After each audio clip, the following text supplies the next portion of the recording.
എൻ്റെ പൊന്നു മക്കളെ, നിങ്ങൾ ഇത്രയും കാലം എങ്ങനെ നടന്നു എന്നതിലല്ല കാര്യം.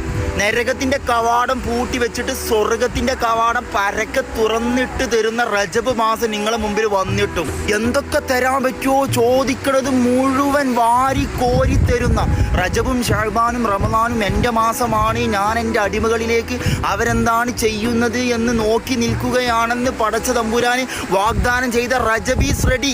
ആരെങ്കിലും റജബ് മാസത്തിലെ ഏതെങ്കിലും രാത്രിയിൽ 100 തവണ സൂറത്തുൽ ഇഖ്ലാസ്, അതായത് ഖുൽ ഹുവല്ലാഹു അഹദ് ഓതിയാൽ അവന് 100 കൊല്ലം നോമ്പ് നോറ്റ കൂലിയും 100 കൊട്ടാരം പടച്ച തമ്പുരാന്റെ വക ഫ്രീ ആയിട്ട്, അതും അമ്പിയാ മുർസലികളുടെ ജിവാറിലായിട്ട്, ജിവാർ എന്ന് പറയാൻ നേരെടുത്തായിട്ട് പടച്ച തമ്പുരാൻ പണിത് തരുന്ന വാഗ്ദാനം ചെയ്ത റജബ് മാസം തീർന്നിട്ടില്ല മക്കളെ. ആരെങ്കിലും റജബ് മാസത്തിൽ പടച്ച തമ്പുരാനോട് ഇസ്തിഗ്ഫാർ, പാപമോചനം പതിവാക്കുക